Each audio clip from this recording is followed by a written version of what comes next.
Good evening, hi all. I'm very pleased to introduce this railway talk.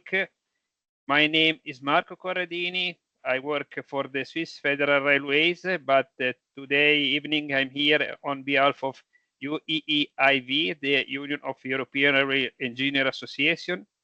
We have a very interesting topic. We will talk about the climate change and their consequences on the railway and the consequent management of these consequences. We have two speakers. The first one is Mr. Thomas Walter. He will talk about the influence of climate change on the railway industry and in particular risk management from a Renaissance perspective. The second one is Mr. Francisco Cabrera, and he will talk about the WIC strategy for resilient railways. As you know, our talk are divided in two parts. The first part, the two speakers will present their contribute, and in the second one, we will answer to your questions. So please put during the webinar, the talk, your questions in the chat. So I am at the end of my introduction, and Thomas, the floor is yours. Perfect. Thank you, Marco. And while I'm starting to share my presentation, and welcome everybody. Let me start this presentation on climate risks in the railway industry with a question to you. And you can use the chat function in Teams that you have on top of the screen image that you can see chat, and feel free to answer if you like to. Earlier this year, the World Economic Forum did survey business leaders around the world about their biggest business risk. And the question to you is, which risk has been considered most critical across all industries? And if you like to participate, type in your answers into the chat. If you like, this is absolutely voluntarily, just adding some more interaction and fun. And I'm looking if I can see some answers in the chat. Yeah, the answer is, and some of you are on the right track, climate change. The answer is very close to it. It's extreme weather. And I must say, to me, it was a surprise that it was weighted higher than all other economic, geopolitical, societal, or technological topics. And it's also surprising that climate risks on the other side and extreme weather are not consequently managed as any other business risk until now. So there's still an ongoing transition process, which is mostly of mindsets. They need to be changed. And so let's take a look at what extreme weather looks like. It comes with many facets.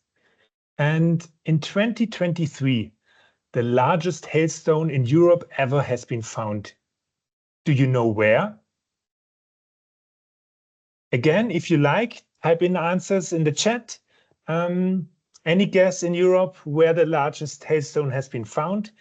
And I can give you some guidance. If you have the right information available, like this hail map, your answer will become more precise and substantial. And if you look at this area where the risk is most extreme, the answer is Italy. And by the way, the weight of the world's largest hailstone was 870 grams, almost 1 kilogram.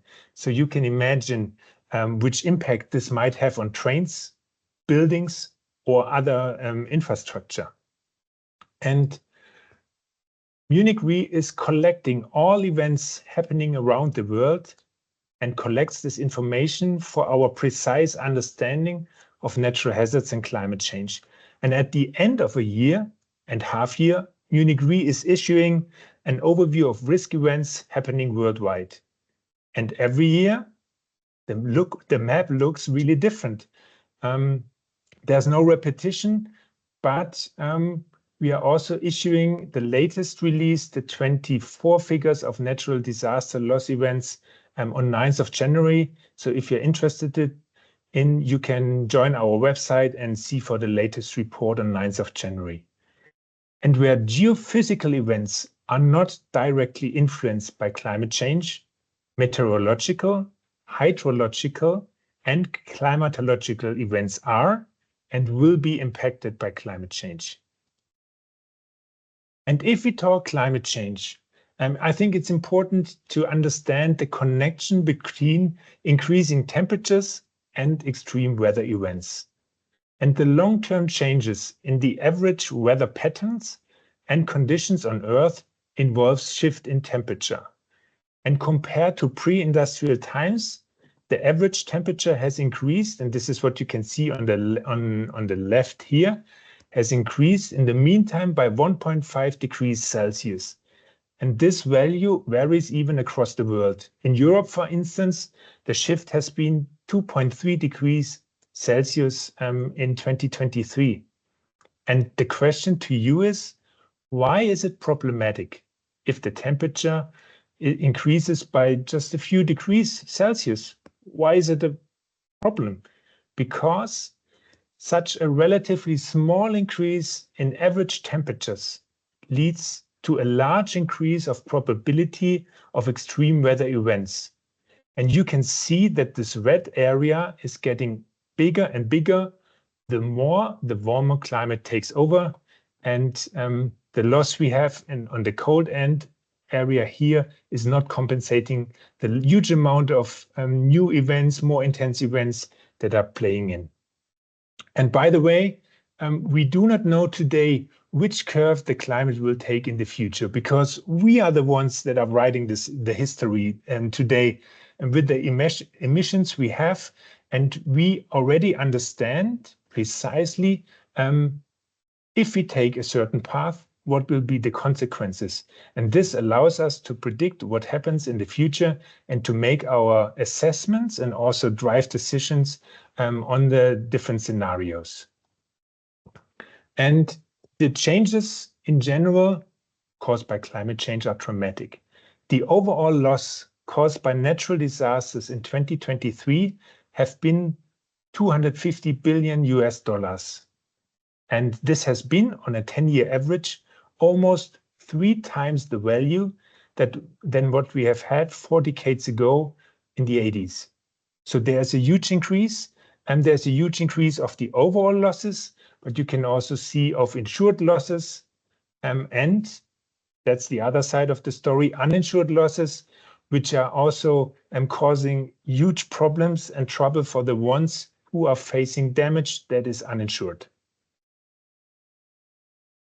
And what climate change means for all of us is that we are going to have to deal with more extreme temperatures in general, leading to an increase in wildfires and droughts. And at the same time, the sea level will rise and the risk of storm surges will also increase, as will wind and water-related events such as thunderstorms, rainfall events, or tropical cyclones. And you might wonder why especially Munich Re cares so much about this topic. One part of the answer is, next to our responsibility, that extreme weather and climate change poses a major business risk on what we do. As the world's largest reinsurer, our business is mainly covering natural disaster risks in many kinds of different insurance products for our clients. And we can only be a reliable partner if we understand the risk in every detail.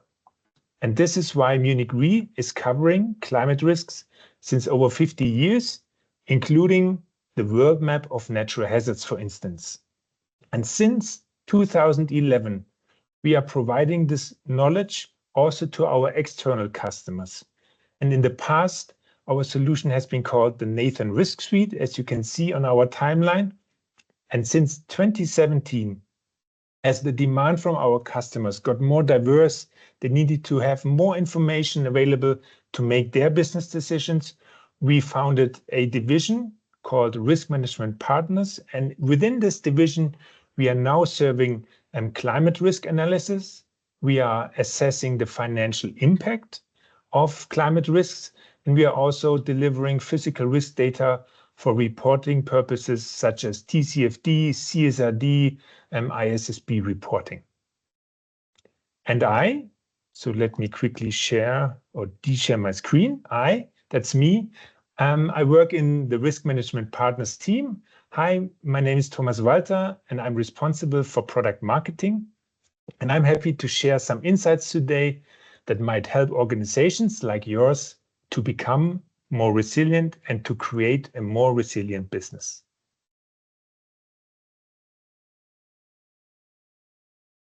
And we support this approach, creating a more resilient business by our software as a service solution, which is called Location Risk Intelligence, which I'll also use in a few practical examples to explain how to best master climate risks. And when we start and dive into the topic, let's have a look where we are today and what are some key challenges you and your organization might be facing. The first and maybe most obvious one is an increased physical damage to infrastructure and buildings caused by extreme weather events. And this always comes with the second aspect, with the financial damage caused by increased cost for repairs, for instance, and reduced incomes, because if your service is not operating, you can't earn money. In addition to the financial damage, the interruptions also lead to delays, but also to reputational damage and loss in trust in your service and offering. And last but not least, the regulators are on it as well, and you have to disclose, and your company has to disclose and report on your risk exposure to physical climate risks in CSRD reporting in the European Union or TCFD, ISSB-based reporting in many other countries, thinking of Switzerland, for instance, Canada, and more countries across the world. So we have these challenges, and now the question is, what shall we do? How can we tackle all these challenges? And there's one approach which is working pretty well for all of the challenges just presented earlier. As a first step, and this is really important, you need to identify these risks and the related exposure in detail to understand the criticality to your business. Because only because a risk might be high, it doesn't mean that it's critical for your business. And without understanding a risk, you never have the chance to do proper management, risk management activities. In addition to understanding, measuring the financial impact helps you to get the financials under control. And once the transparency has been established, now it's time, and only then it's time to manage and mitigate these risks. So let's take these 3 steps and start by looking at some practical examples on how to understand your own risk exposure. Risk can and should always be understood at the global level, because for many of you, I would assume that you have national operations and you need to holistically cover the risk across your entire area of operation. And then if you have it, then you are also in the position to deep dive and to go down to a very detailed level, at the asset level or at the infrastructure unit level, like this train station here in Strasbourg in France, connected with the related flood risk. So the first example is a very recent one, and I really want to emphasize that I'm not in any way trying to judge how the situation has been managed or if it has been done good or well, because I simply can't. I lack details. What I'm simply trying to show you is what kind of information is already available to do that allows you to understand the risk best today. And if we look at the region of Valencia and the high-speed rail line to Madrid that was affected, we can generally see that the risk exposure is mostly green, which means it's rather low for the majority of the hazards. However, we see some red flags for river flood risk over here, and we also see a medium risk for flash flood damage. And if we now go into the details and check river flood risk, and we can see that about 7% of this infrastructure is located in areas of very high flood risk. And now everybody needs to understand where is this areas, and we can do it. We can use the flood risk map and see with a high level of granularity where these areas are located. And with this understanding, we can then start to manage the risk. In addition, we can now take a more complete view of all water-related risks and see that in addition to the river flood risk, that the flash risk in this area is significant, and this is also the area where the damage to the rail system took place. Okay, another example. Let's switch over to the UK. The HS2 project. This is what I found. This is where a new high-speed rail line is being planned between London and northern cities such as Manchester. And Old Oak Common is to become the new hub in London for the service, and an assessment typically starts with an assessment of the current exposure. We see some wind-related issues that need to be considered. So all the green ones still are okay. Extratropical storm and tornado need to be considered. And that's the current status where we are today. And if we now want to do one more step and understand how the situation might change in the future and look at acute and chronic climate risks, we see that apart from cold stress, the risk exposure is quite low currently. And acute risks appear from time to time, like there is a rain, there is a flood, there is a wind-related events, and the chronic ones are going to stay, so to say. So the heat is not coming one day and then appearing afterwards. Heat and the increase of heat overall is a chronic stress like precipitation or drought. And this is what we also need to consider here. And we have had the look at the today's data. And if we now take a look at the long-term future, so I looked at 2100.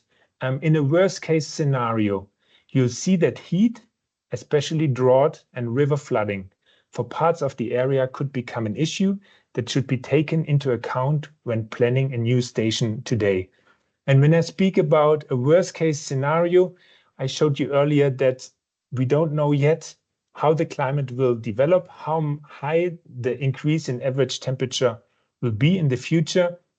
And there are several scenarios available, and the worst case scenario is called SSP5.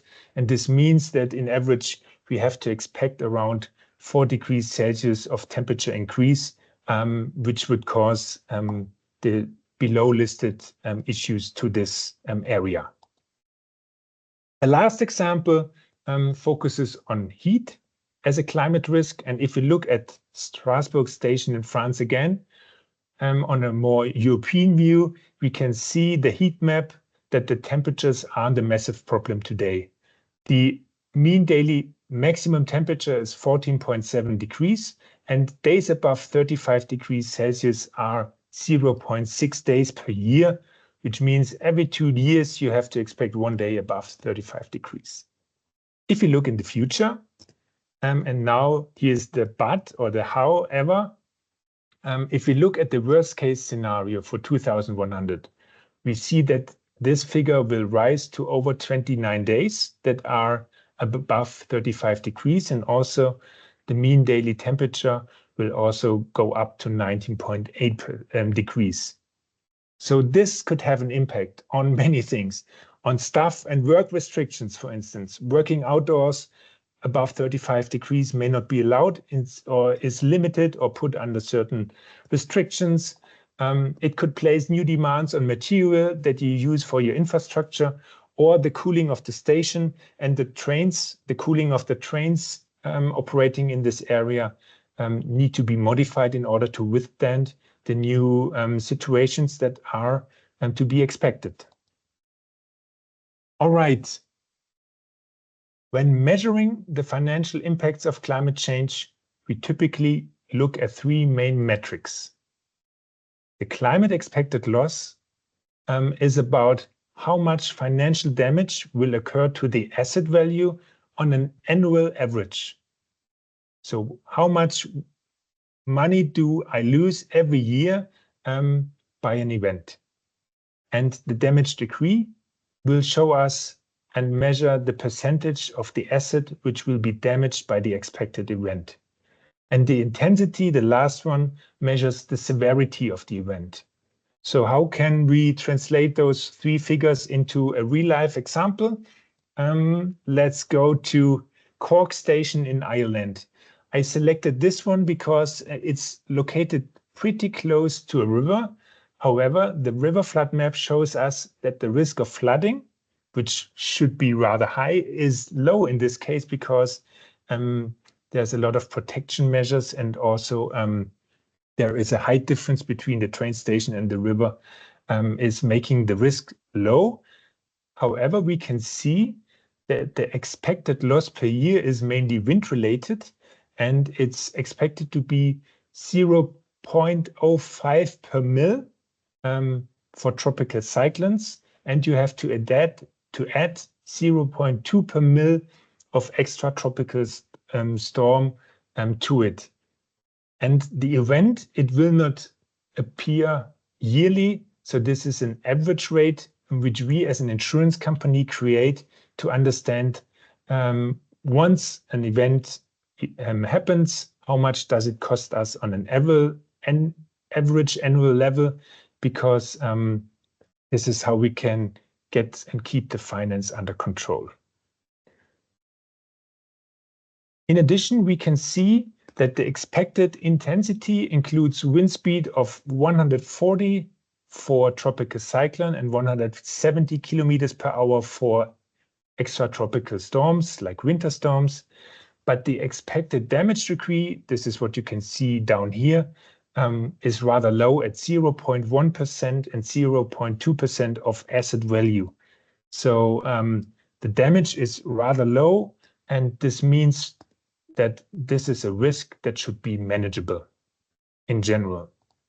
And when we have all the information available to understand and measure our risk exposure, then we can talk about the last step, managing the risk. And in general, there is typically 4 types of risk management approaches available. You can avoid the risk, you can accept the risk. And both options do not allow a lot of business opportunities, and they also do not require too much further activities, because if you avoid any risk, you cannot operate a rail system, for instance. This is why I'm going to focus more on transferring and reducing the risk. And risk transfer is Munich Re's core business. We offer tailor-made insurance solutions for the railway industry. However, the individual situation of each company, of each region, country is very specific, and there's a wide range of risk transfer options available. And going into detail would fill another entire session. So if you are interested in learning more about risk transfer solutions, please let the UEEIV know, and I'm happy to bring in experts for another session from Munich Re to talk about risk transfer solutions in more detail. And the last aspect, risk mitigation, also involves many different options and opportunities. And Francisco, who is the second speaker today, will cover this in more detail. So, in a nutshell, if there are 4 things you should take away from this session. The first one is take climate risks really seriously, because they are not going away. It's not a problem where you can just wait. No, it will be stronger and it will cause serious problems. And all the information needed to understand and measure the risk in detail is available today. So there's no excuse for not being prepared of what is going to come. And if you understand and measure the risk properly, it means that you also have the chance to manage it properly, to find the right solutions, be it risk transfer, be it risk mitigation activities in climate adaptation. And then you are well set up to turn a business risk into an opportunity and make smart decisions today that ensure your future success in terms of your own business success, but also to your customer satisfaction. And with that, I would like to hand over now to Francisco, and everybody who would like to get in touch with me to understand more what we are doing could easily do it via LinkedIn. Over to you, Paco. Thank you so much, Thomas. Very interesting and impressive presentation. Now, just confirm you can see my screen in presentation mode. Well, I guess that you can see my screen. Yes. I am going to be focused on how to reduce the risks, the different strategies that Thomas has shown that we do at the UAC. We have a common strategy for our members. We are an association, so to our members, how to reduce these risks with the adaptation. Happily, the humanity has done not very much about, for fighting against the climate change. So we need to adapt our infrastructure, our trains to the new scenarios. So I am Francisco Cabrera, Deputy Head of Operations and Safety. Resilience is a strategic project of the UAC, transversal topic shared with different departments. For example, we work very close with the infrastructure department, rolling stock, sustainability, and so on.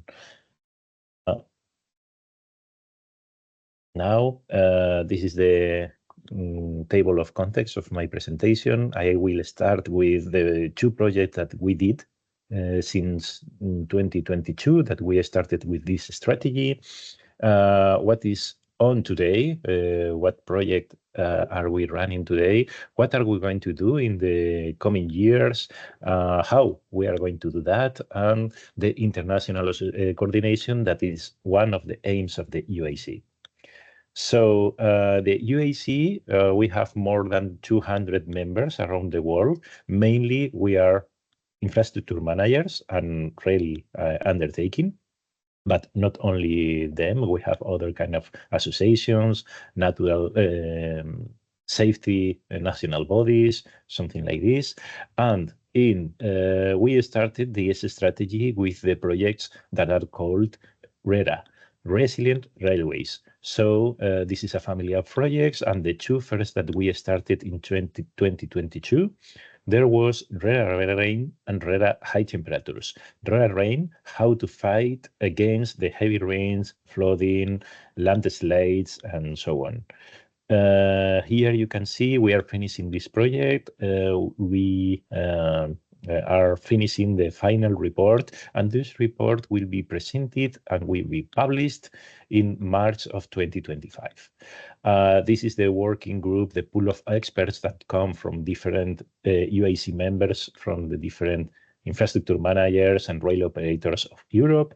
And regarding the high temperatures, instead of having a very specific risk regarding the heavy rains, like floodings, in the case of high temperatures of heat and desert conditions, we realized that we have several impacts in our railway system. So this is why we divided the project in 8 lines of works that I am going to explain you better later on.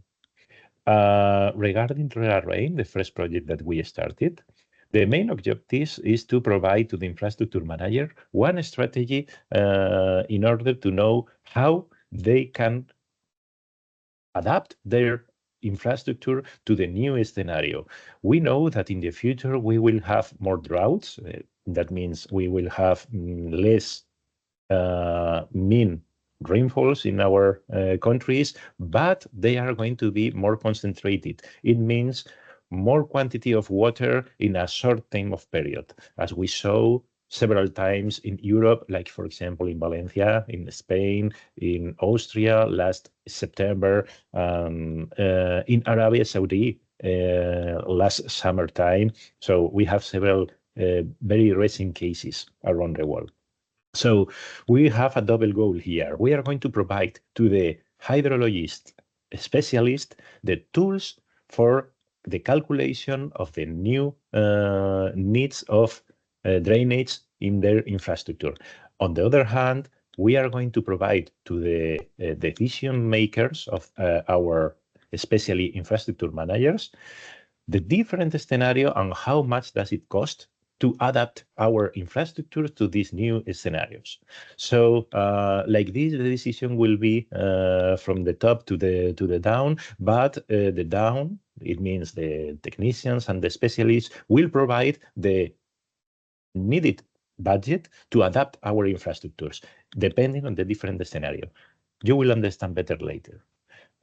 So the proposed methodology is going to be divided in 3 phases. The first one is to characterize the precipitation. Depending on the weather on each country, we have a national weather service. There are good connection between the infrastructure managers and these national service, national weather services, so they can triggers and alarms and so on. But another point is to select the different scenario to know in how much is going to be the extreme rainfall in the coming years. Like this, we need to divide the country in homogeneous weather areas in our countries. For example, in my country, in Spain, we have more or less 50 areas to be calculated. After later on, I will show you some matrix that we calculated. In the second phase, we are going to calculate, well, the risk in a traditional way, the probability by the severity, but we are going to calculate as well the vulnerability of our lines. We divide the lines in homogeneous conditions, and then more or less, let's say between 20 and 30 kilometers of lines, of railway lines, and then we are going to calculate the exposure and the sensibility of these lines. Like this, we will be able to measure the vulnerability, we have the data of the risks, and then we are going to calculate the criticality. Like this, we will have the possibility of prioritize the different measures to be implemented in our lines. So this is the last step of the methodology, the adaptation planning. The first thing that we did in RERA RAIN is to study the different accidents and incidents that we have around Europe. These are only some examples of our members, for example, from Portugal, Spain, France, Italy, and so on. And that we saw is that we have mainly the floods and the ballast cleaning of the railways. We have the landslides, so this is a consequence of the extreme rainfall, and obviously the damage on our assets because of the flood and the weather and the water. For example, we need to rebuild all the cables of the signaling systems in these cases. So in this case, we need to rebuild the bridges, especially the oldest ones. You show many times these kind of figures. We have here in gray the historical data. With the historical data, we calculate the extreme rainfall for our cases, and we calculate our drainage system depending on the return period. It's a calculation very well known by the specialist and all and so on. And here you have, for example, in the first matrix, you have the return periods for a concrete area. In this case, is the area of Malaga in Spain. So if we calculate for the return period of 2 years, you need to calculate the drainage for 46 milliliters per hour, 92 for 50 years of return period, and 300 for 300 years. You need to calculate in an extreme event of 116 millimeters per hour. So in that case, we have different 2 approaches. we need to select the different scenario. Here you can see the most optimistic, the most pessimistic, and the medium scenario. So in that case, we select the most pessimistic and the medium scenario, and we select as well between the short, medium, and long term. In this case, we only show the medium and the long term. The short is the medium is 2015 and 2100. 2100 for the long term. In that case, we calculate again the data for the different rainfalls. In that case, for the long term, for example, and we know the return period that we want to calculate, then we can see here the new data that we need to adapt our infrastructure. In that case, we probably need to increase the drainage capacity of our bridges, of our ponds, and so on. In that case, for example, we are comparing really that we have in our infrastructures and with the new data. So probably we think that we designed our infrastructure for the return period of 50 years, but really that we have is that we have calculated for 25 years of return period. Here you can see the risk of flooding in the city of Valencia for the return period of 10 years. In blue, you can find here the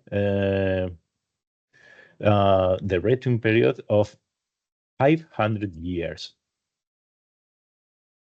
And here you can see that happened some weeks ago. So really, we calculate for a period of 500 years that it's quite safe, a safe situation, but in reality, with the new data and the new scenario, because of the climate change, we probably need to calculate with a return period of 1,000 years, 2,000 years, something like this. So really that we need to do is to recalculate our data, our risks with the coming data because of the climate change. In the case of RERA temp, as I said before, we realized that the impact of the heat is quite different. So we divided the project in 8 lines of work. The first one, climate data and projections, and this is exactly the same methodology that I explained for rain. Track backling. If we think about heat, the first thing that rings the bell is the rail. The rail is going to expand, and then we increase the risk of the track backling. So that we are going to provide are some tips for improving the behavior of the rails regarding the extreme hot temperatures. This is a very specific topic, so that we are going to do exactly is to expound and to show the model to calculate the track backling risk, and then to derive to a specific document that the UIC is going to publish very soon. The assets affection, because the heat doesn't affect only to the rails, they affect to other assets, like, for example, catenaries, like, for example, antennas, like, for example, etc., etc. So we are going to explain all these affection on our assets. Sand contamination, we realized that not only in the desert, like, for example, Saudi Arabia, even in other parts of the world, like California, like south part of Spain or Italy, like Israel, some places like this, they will have more risk of self-contamination of the ballast. That means that the stiffness of the ballast will change, and then the comfortability of the trains will be different, and probably it will increase the speed or the speed of the degradation processes. So something to take into account. Vegetation management, because of the increase of the ability of CO2 in our atmosphere, because of the increase of the mean temperatures, in some parts of Europe, like Central Europe, we are going to have more rains. In that cases, we will have the plants growing faster. So in that case, it has a direct impact in our safety. I will show you later on a good picture about it. Human factors, how the heat, the extreme heat affect our passengers, our clients, our staff. We will be able to do maintenance activities at 45 degrees, for example. Rolling stock, the air conditioning, ventilation needs of our trains will be increased. We are going to try to calculate in a quantitative way how much do we need to increase these necessities. And last but not least, how to calculate the resilience and vulnerability in the similar way that the other project RERA with it. The most affected assets of heat are the electrification system, signaling system, the track, as I said, because of the track buckling, locomotive and rolling stock, not only for the air conditioning, also the diesel locomotives, for example, are very weak to the heat. And we have some impacts in our operations. Probably we need to implement some speed reductions. We need to cancel some operations. That it means to delay some operations, and it has a big impact in the passengers' comfort. As I said before, this is in this map. You can see in red the most affected areas for the because of the sand contamination. Here you see the west part of the United States, south part of Europe, other parts of Asia, Australia, and some parts of South America. In that parts, we will need to implement, for example, some walls to protect the ballast bed of the sand contamination. We are going to explain more measures against the sand contamination. Against the track buckling, that ADIF, the Spanish infrastructure manager, did some years ago, is to modelize, to forecast the behavior of the rails in the highest speed network, and then with the different scenario, the most optimistic and the most pessimistic. In that way, probably they need to change the neutralization temperature of the rails, and they need to do some maintenance activities on that points. And probably in some lines, not in these lines, but in some lines, they will need to change the materials of the track bed, like for example, to change the wooden sleepers by concrete sleepers, for example. Regarding the vegetation management, in this map you can see in red the most affected areas because of the faster growth of the plants. In that case, for example, in this picture, you can see the plants are covering a catenary, the catenary system, the electrified system, and it has an impact in this system. But here, for example, you can see that the signal is hidden because of is hidden by a plant, and it has a direct impact in our safety because the train driver can see this signal. In other case, like for example, level crossings, the visibility of the level crossing is lower. In that case, the users, like for example, pedestrian, but also drivers, car drivers, need to trespass the level crossing, and then they can be hit by a train. So it's a dangerous situation. In that case, that we are going to calculate to determine is to quantify the increase of needs of the cleaning zone in our railroads. This project has been started this year in 2024. RERA Wind, how to fight against the especially lateral strong winds. Here you are, the Great Belt Bridge in Denmark. They had a serious accident in 2019 between a freight train and a passenger train because of the strong lateral wind. One of the semi-trailers spun a bit, and then other passenger trains that came in the opposite direction crashed the train. So in that case, we are going to study two kinds of measures to control this risk. The structural measures, like for example barriers that cannot be implemented in all the bridges, but it is a reality to protect the trains. But the other point that we are going to determine is the crosswind curves of the different, well, we did it with the high-speed trains, and we are going to do the same with the freight trains. We cannot modelize all the kind of the freight trains, but we are going to do with several of the freight trains in order to calculate the resistance to the wind. We are going to do that between the University of Birmingham and the University Politecnico di Milano, because they have a wind tunnel, and we are going to modelize that in the coming years. So this project will be finished in 2 years, more or less.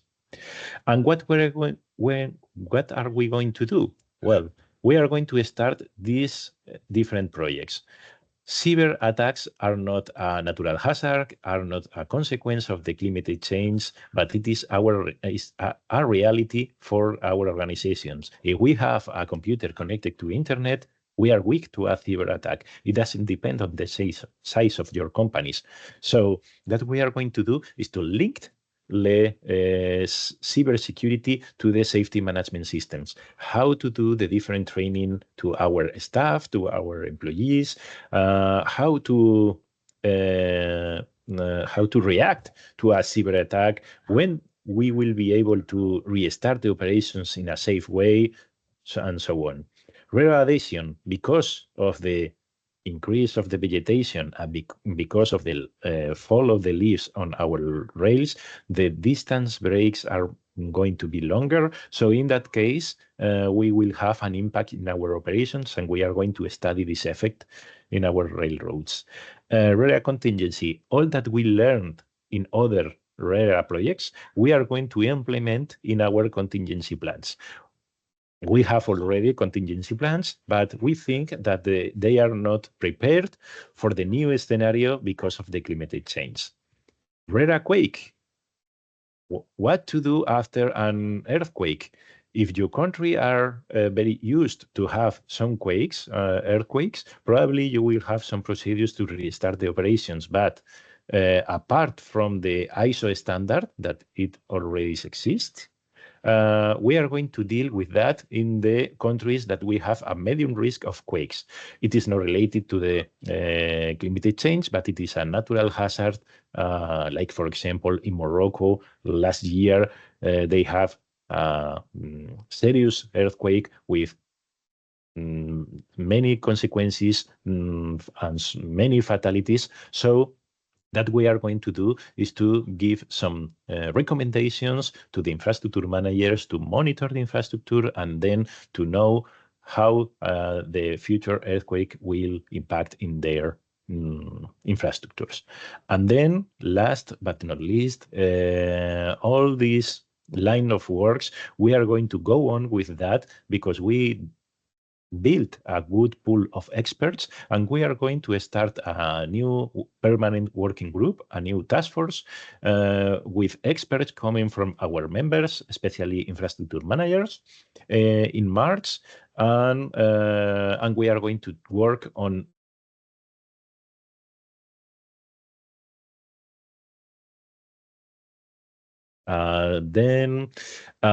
regarding this task force that we are going to do, well, to start the task force in March 2025, we are going to continue to go on with the open points, ideas for new projects. We are going to coordinate the collaboration with other transportation modes, like, for example, maritime navigation, like, for example, railroads, etc., etc. We are going to do some specific proposal to the standards, international regulations. And another point is try to avoid double work and communication between each other, because sometimes we find that several members are working on the same topic at the same time.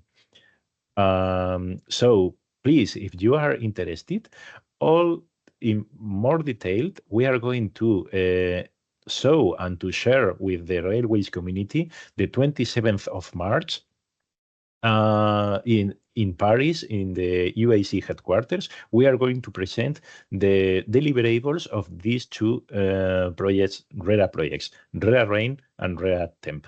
So stay stay tuned, because we are going to publish this dissemination day, and the plans are limited. And the international coordination, as I said, for this task force is going to be involved all these members by now. We are going to have external experts, and we are going to have some coordination with other transportation modes. And we are going to have the support of a consultancy firm and the different departments of the UIC involved in resilience. And thank you so much for your kind attention, and I will be able to answer the questions. So I think that I give the floor to Marco again. Thank you very much, Francisco. And I want to thank you and Thomas for the very nice presentation. I have seen some terrific data for our future, but I hope that it will be not so bad as I have imagined. Now we go to the question. There are many questions. I start from the old one. Comes from Jayas Sankar, asks why pandemic risk was not considered in the list and its cost impact on the industry shutdown. This is for you, Thomas. So let's try to put it in context. So pandemic risk are not considered as climate risks. So this is why I did not put it in the context. And maybe Paco, also the question goes to you, because you had cyber risks and climate risk on your list. Maybe the question is if you consider it, and if not, why? Mm-hmm. Well, for now we didn't, but probably it's something that we can take into account. But well, really that we are trying to work are the consequences to our organizations, to our operations, to our trains. A pandemic has a real impact in our clients. Well, probably to take into account in the following years, but for now we didn't do it. Yeah, and for Munich Re, I can state pandemic risks are considered as a business risk as well. We have a division also providing risk transfer solutions for pandemic risks.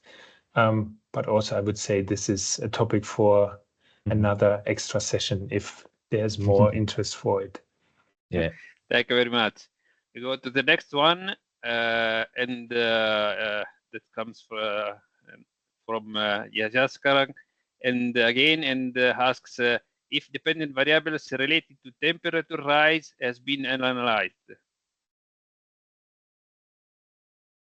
For example, industrial activity, reduction in green space, and so on. Mm-hmm. Well, I think that in both cases we start on the same point. No, there are the different scenarios that we have in the scientific literature, and then they are accepted by the experts on the topic. I think that the the NOAA is an organization that do this kind of forecast in the long term and all of this. And well, they are accepted by everyone, but it's something that, of course, they take into account all the parameters that he said in the chat. The quantity of CO2 available in the atmosphere and so on. Okay, thank you very much, Francisco. I hope that you have answered the question. And then there are two points. Giancarlo Bertalero asks if you, as a speaker, can write the website where you take some of the maps that you have shown. And then Claire Brint gives a link where we can see wind that blow on a roof of in Ireland. And then we come again to Jay Azankar and asks, are you carrying out dynamic risk profiling across the nations and industry based on various factors? In that assessment, whether railway organizations intrinsic networks resilience also considered? So I can start providing an answer also on the first one. All the data that I was using, all the screenshots that I was sharing in the presentation with the risk data included is coming from the solution that Munich Re is providing. So if you're interested in assessing the same information, please get in contact with me and I can help you how to get access to the solution. And if I got it correctly, data is required internationally. It's important to have a global view of the data and to assess the different kind of industries is kind of a thing we are working on. Yeah, more to come, I would say. I like it very much one slide that Thomas had in his presentation, because, for example, for the case of Valencia, he saw the high-speed line between Valencia and Madrid, and we can see the different risks associated to this line. So depending on we have different risks and different level of risks depending exactly on the point. So I will go further. Instead of talking about railways organization or the risk associated to or related to one country, we need to go in more detail and to determine and to calculate the risks in some specific areas. As I explained it at the beginning, we divided the lines in lengths of between 20 and 30 kilometers because we think like this, they will have similar weather conditions. So as you can see, climate change is a global effect, but to determine the different risks and to calculate it, we need to go into the details. Okay, thank you very much, Francisco. Then there are some questions from our president, Olaf. I greeted Olaf. The first one goes to Thomas. In your presentation, you have impressively demonstrated how your insurance company prepares for weather hazards. For ordinary people, it is often difficult to deeply engage with the long-term impacts of weather events due to limited time and resources. In your field, however, precise calculation and risk assessments are essential as they directly affect the financial stability of your organization. Would it be fair to say that reinsurers like you are among the global leaders in assessing weather risks? Do other organizations also draw on your expertise, or is this knowledge used exclusively internally? Yeah, so in general, it's true that a lot of companies approach insurers and reinsurers when they want to transfer risk, and climate risk is one of these. So we have to understand it in detail and where's the risk at what level, and also how do we have to adapt our insurance solutions in order to meet the requirements and also to financially survive on our end. And this information that I was sharing has first been curated for our own internal use. And it has been shared with our clients. So at that time, insurance customers of Munich Re first, and they said, we need this data too. And this was the starting point when we said we develop a solution that is also available for all of our external customers. And this data is available for everyone who is becoming a partner and customer of Munich Re. So if anybody would be interested in understanding the risk in detail, having access to such detailed climate risk and physical risk data, he could reach out to me and I can share more details. Okay, thank you very much, Thomas. I go to the next question. do you, as an insurer, provide coverage to your clients globally, or are your service more project specific? This depends on also our clients. It depends who is buying insurance coverage from us. We are collaborating with corporate customers, how we call them, with enterprises that are operating in a country or across many countries. We are also providing insurance coverage to direct insurers, and they are also operating in a region, in a country, or even worldwide. So we are providing a global service from an insurance perspective, and also the risk data that I was showing earlier is available globally. Okay, thank you very much, Thomas. Then go to Francisco. Do your members access this information? Who stands out in particular, and how are your studies and publications utilized by the members? Well, I hope so. I hope so. At the UIC, we have two main products: the IRS, International Railway Solutions. They are for free for our members, but other people need to pay for these standards. Like if you buy SEN European standard. And we have also some reports, recommendations, and so on. And they are for free. You can download from our website with some recommendations. In that case, in those cases, in the case of the RERA projects, the product will be some reports and will be available and will be for free to everyone. Okay, thank you very much, Francisco. We go to the next one. Always from Jaya Shankar. It's a question, I think, for you, Francisco. Vegetation impeding signal or covering electrical pole points to low level of maintenance by infrastructure managers. So whether existing maintenance measure performance is also considered in risk profiling? Well, I have to say that I disagree, because it is not a lack of maintenance. In fact, these pictures that I showed come from Switzerland, so there is no lack of maintenance there, not at all. I can confirm this. That happens is that we need to increase the maintenance activities related to vegetation management. So, and this is the point, that we need to increase these maintenance activities. So we should determine how much, in a quantitative way, we need to increment that. And this is the point, that we are looking these consequences, and we need to do something very soon. Okay, thank you very much.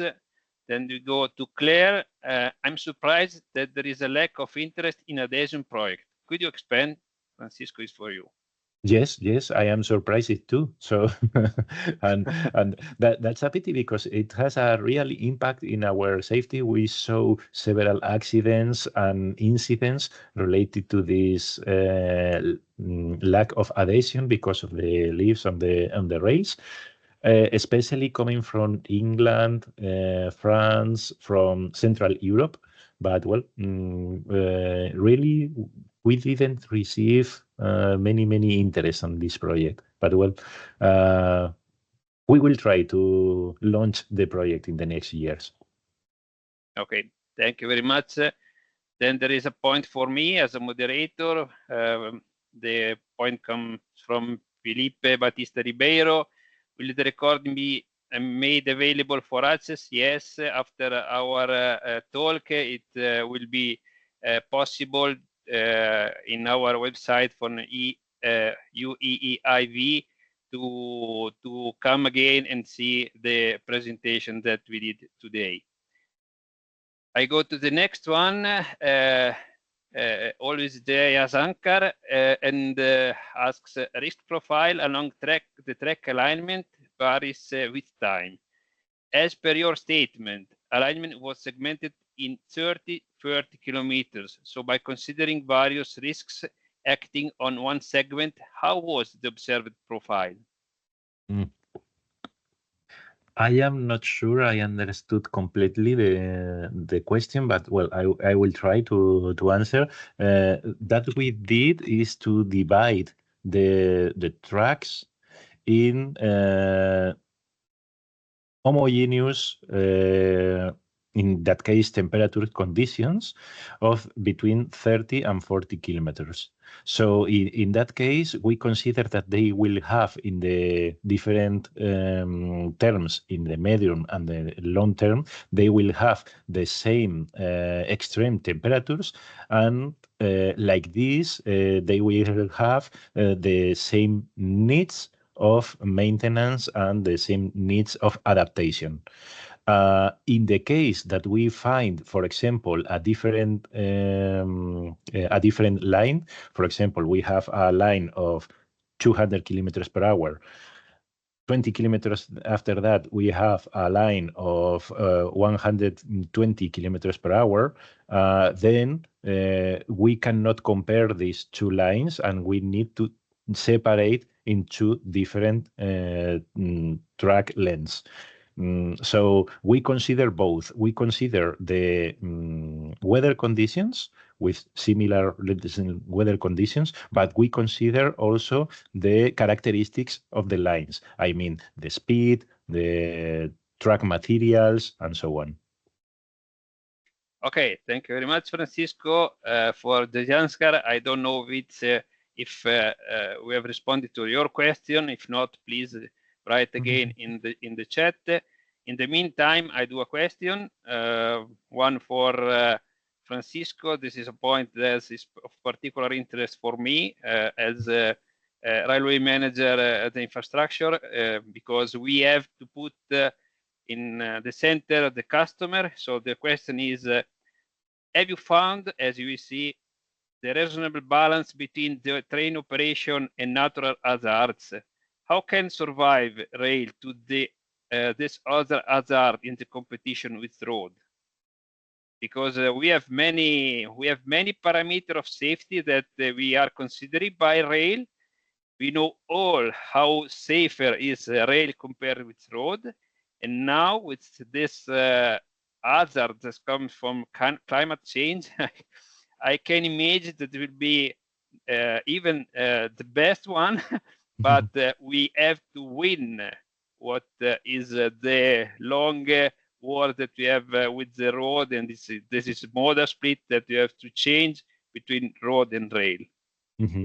Yes, very good question. In that case, that we did the strategy. If you remember, there are 3 phases. The last one is to prioritize the different lines that we have. And for example, the most important ones, the ones with more than 100 trains per day, for example, we need to prioritize in the first level these lines. With what? With permanent inspections, with monitoring, with high level of maintenance, and so on.